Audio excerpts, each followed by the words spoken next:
Okay मित्रों, last time આપણે પ્રશ્ન નંબર 1, 2 અને 3 જોયા હતા, હે ને? તમે લગભગ તમે લખેલા હશે. હવે જોઈશું આગળનો ભાગ પ્રશ્ન નંબર 4 પર. આગળનો પ્રશ્ન આપણે શું જોયો હતો? વિદ્યુત સ્થિતિમાન વાળો જોયો હતો, જેને સાબિતી આપેલી આપણે -kq/r બિંદુવત વિદ્યુતભારને લીધે ઉદ્ભવતું વિદ્યુત સ્થિતિમાનનું સૂત્ર મેળવો. હું માનું ત્યાં સુધી તૈયાર થઈ ગયો હશે. હવે જોઈએ નેક્સ્ટ ક્વેશ્ચન, નવો પ્રશ્ન આગળનો. દરેકનું ધ્યાન અહીંયા નોટ પેન હાથમાં. અને આ પ્રશ્ન તમારી માટે મોસ્ટ ટાઈમ બી છે મિત્રો, મોસ્ટ ટાઈમ બી બોલું છું, પૂછવા લાયક પ્રશ્નો 3 માર્ક્સમાં અથવા 4 માર્ક્સમાં. પહેલા પ્રશ્નમાં જોઈએ. પ્રશ્ન એવો છે, વિદ્યુત ડાયપોલને લીધે કોઈ પણ બિંદુ આગળનું વિદ્યુત સ્થિતિમાન મેળવવાનું સૂત્ર મેળવો. એટલે કે પ્રશ્નમાં એવું કીધું છે, ડાયપોલ માટે વિદ્યુત સ્થિતિમાન વીનું સૂત્ર મેળવવાનું કીધું છે. ઓકે, તો એની માટે એક શબ્દ તમારી માટે આવ્યો, કયો? ડાયપોલ. ચેપ્ટર નંબર 1 યાદ કરો. હવે યાદ છે? પ્રકરણ 1માં ડાયપોલની વ્યાખ્યા પણ આવી ગઈ, એનું સૂત્ર પણ હતું. ડાયપોલનું સૂત્ર શું હતું? Dipole momentum P = Q × 2a. P = Q × 2a. તો એના પરથી આપણે વિદ્યુત સ્થિતિમાન વીનું સૂત્ર મેળવવાનું છે. ઓકે, તો પહેલાં કામ કરો, આકૃતિ દોરી નાખો. ઓકે, આકૃતિમાં જુઓ. ડાયપોલની પોતાની એક્સ કઈ હોય છે? ઝેડ અક્ષ પર, એટલે કે +q અને -q આગળ. યાદ છે ને? પ્રકરણ નંબર 1માં હતું એ જ છે. એટલે કે અહીંયા જુઓ, આકૃતિમાં જોવા જઈએ તો +q અને -q ઉગમ બિંદુ O પર એક +q આગળનું અંતર આપણે a લીધેલું, અને O થી નીચેનું બિંદુ આપણે -a લીધેલું, જેને મૂલ્ય માટે +a લઈએ છીએ. ઓકે, એટલે કે -q આગળનું મૂલ્ય, એટલે કે આ બંને વચ્ચેનું કુલ અંતર ધારો કે 2a છે. શું છે આપણી માટે અંતર? 2a છે. હવે આપણે શોધવાનું છે કોઈક બિંદુ P આગળ તેનું વિદ્યુત સ્થિતિમાનનું સૂત્ર. બરાબર? તો અહીંયા ધારો કે +q આગળથી P સુધીનું અંતર r1 લીધું છે, -q થી P સુધીનું અંતર ધારો કે મેં r2 લીધેલું છે, અને ઉગમ બિંદુથી P સુધીનું અંતરને r લીધેલું છે. ઓકે, હવે અહીંયા QP અને ઉગમ બિંદુ આગળનો ધારો કે એક ખૂણો કેટલો છે આપણી માટે? θ લીધેલો છે. આ થઈ ગઈ તમારી આકૃતિ. ઓકે, હવે જઈએ થિયરી પર. ચલો, ડાયપોલ માટે ડાયપોલનું કેન્દ્ર ઉગમ બિંદુ ઉપર રહે તેમ કાયમી વિદ્યુત ડાયપોલ મોમેન્ટમ. પહેલું પ્રકરણ, P = Q × 2a ધરાવતો હોય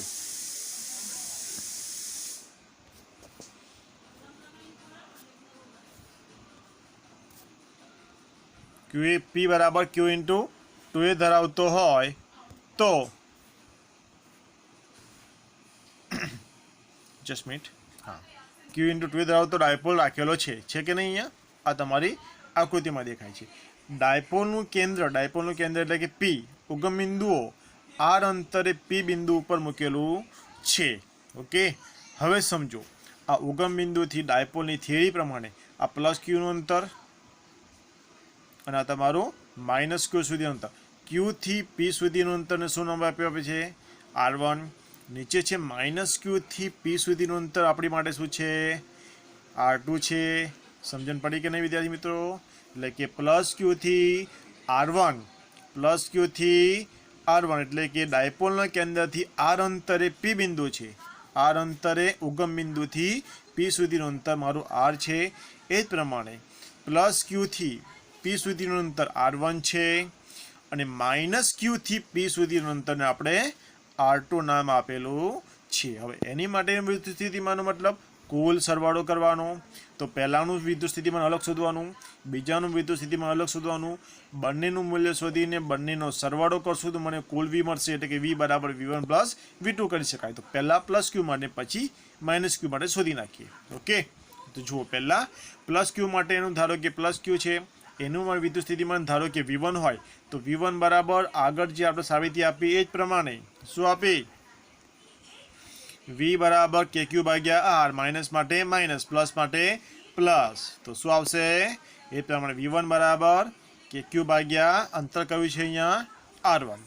એ જ પ્રમાણે માઇનસ ક્યુ વિદ્યુતભારને લીધે પી બિંદુ આગળનું વિદ્યુત સ્થિતિમાન શું છે V2 બરાબર માઇનસ માટે માઇનસ આવે એટલે કે માઇનસ કે ક્યુ ભાગ્યા અંતર કયું છે R2 થઈ ગયું।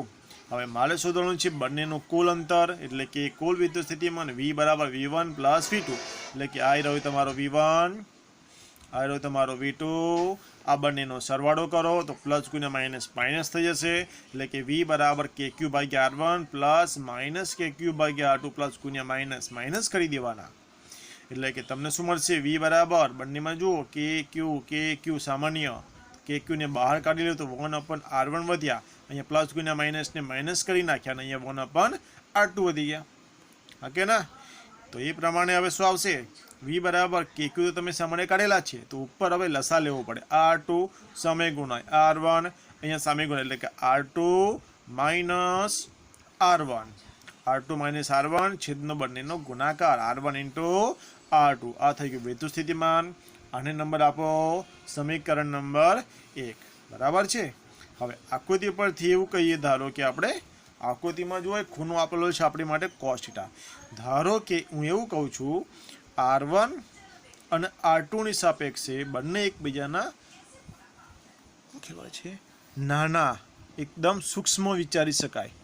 સૂક્ષ્મનો મતલબ R1 બરાબર R2 બરાબર R ધારી લેવાના એકદમ નાનો છે જે સૂક્ષ્મ ભાગ છે એ કેવો છે બહુ નાનો કહેવાય એટલા માટે એને આવું ગણી શકાય એટલે કે R1 બરાબર R2 બરાબર આ લઈ લઈએ છીએ આપણે બરાબર બંનેને સમરૂપ છે એટલે કે R1 બરાબર R2 = R લઈ લેવાના છે। ફરી બોલું છું R1 બરાબર R2 બરાબર R લઈ લઈએ છીએ R1 બરાબર R2 બરાબર R લઈ લઈએ ઓકે। બીજી વસ્તુ R2 - R1 બરાબર 2a cos θ જે આપણે બોલીએ છીએ આકૃતિ પરથીનો મતલબ સમજાવું જુઓ ધારો કે અહીંયા જે Q છે એ Q ને એક લંબ દોરી દો અહીંયા લંબ દોરશો અહીંયા કોઈ બિંદુ મળશે તો આની માટે આ એક તમારો કાટખૂણો બનશે તો આ કાટખૂણા માટે અહીંયા લંબ દોરશો એમ નામ આપશો કાટખૂણો બનશે તો એ ખૂણા માટે આ તમારો થીટા થયો તો થીટા માટે cos θ નું સૂત્ર વિચારો શું થાય બોલો cos θ બરાબર પાસેની બાજુ ભાગ્યા કર્ણ હે ને પાસેની બાજુ ભાગ્યા કર્ણ ફરી બોલું છું cos θ બરાબર પાસેની બાજુ ભાગ્યા કર્ણ કહેવાય ફરી બોલું પાસેની બાજુ ભાગ્યા કર્ણ એટલે કે તમે જો અહીંયા લંબ દોરશો અહીંયાથી અહીંયા લંબ એટલે કે આનું માપ શોધવું છે મારે તો આ આટલું માપ શોધવા માટે શું કરશો અહીંયા એક લંબ દોરશો આ હે ને એટલે કે શું વધશે R2 માંથી આટલું R1 બાદ થઈ જશે અહીંયા Q થી અહીંયા લંબ દોરશો એટલે મતલબ મારે આટલું જ માપ લેવાનું છે ને તો આટલું માપ બાકીનું માપ મારે કાઢી નાખવું પડે કયું R2 માંથી R1 કાઢવા પડે તો આટલું માપ મને આ એક કાટકોણ ત્રિકોણ અહીંયા મળી જશે હે ને એટલે કે આ કાટકોણ ત્રિકોણ માટે હવે આ ધારો કે અહીંયા કોઈ ખૂણો વિચારી લો થીટા આ જે ખૂણો છે થીટા વિચાર લો તો cos θ વાળા પાસેની બાજુ ભાગ્યા કર્ણ તો આ થીટાની પાસેની બાજુ કઈ કહેવાય કેમ કે અહીંયા જે બનશે તમને એ તમારો કાટકોણ ત્રિકોણ બનશે આ થીટા થશે તો આ થીટાની પાસેની બાજુ આ થઈ ગઈ પાસેની બાજુ ભાગ્યા કર્ણ આ તમારો કર્ણ એ પ્રમાણે કરશો તો શું મળશે અને આ કિંમત કઈ મળશે અહીંયા જે મળશે તમારો લંબ R2 માઇનસ R1 આ કિંમત અહીંયા એક લંબ દોરશો ત્યારે તમારો એક R2 માઇનસ R1 થશે આ કિંમત અહીંયા મળશે તમને R2 માઇનસ R1 ઓકે ફરીથી સમજાવી દઉં જુઓ એક મિનિટ જો આગળ લંબ દોરવાનો છે એ બતાવી દઉં તમને અહીંયા જે Q છે તમારો આ Q થી તમારે અહીંયા એક લંબ દોરી દેવાનો કે એટલે કે અહીંયા તમારો કાટખૂણો બનશે અહીંયા તમારો કાટખૂણો બની ગયો બેટા આ કાટખૂણા માટે cos θ નું સૂત્ર લાગુ પડે એટલે આ તમારો થીટા થઈ જવાનો આ છે તમારો થીટા તો આ થીટા પ્રમાણે સૂત્ર મૂકીએ cos θ બરાબર પાસેની બાજુ ભાગ્યા કર્ણ તો શું મળે cos θ બરાબર પાસેની બાજુ કઈ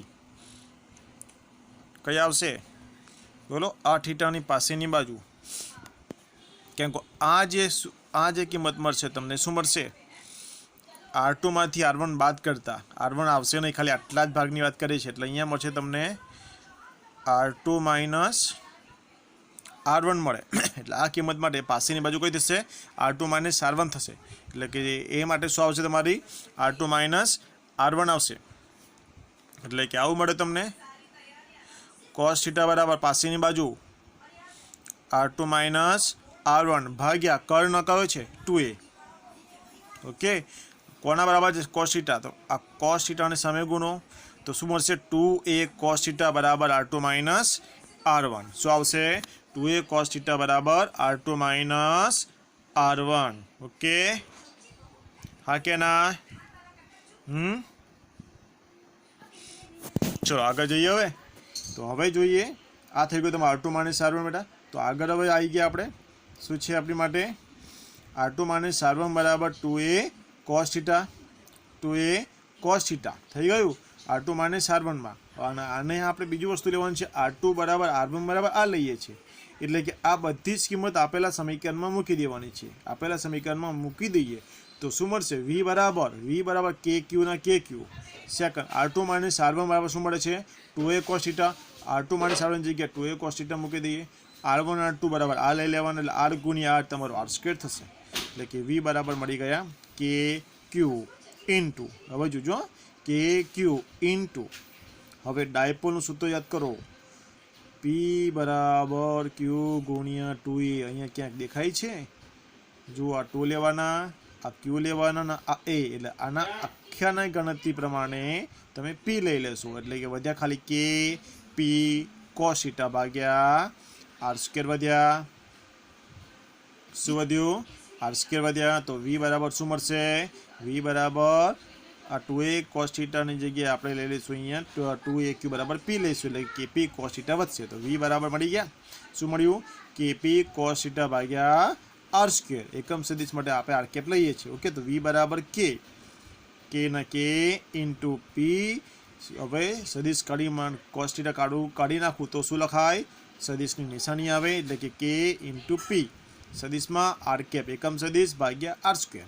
આ થઈ ગયું તમારું વિદ્યુત સ્થિતિમાનનું સૂત્ર. એના અમુક ખાસ કિસ્સાઓ પણ આપણને આપેલા છે એ પણ જોઈ લે.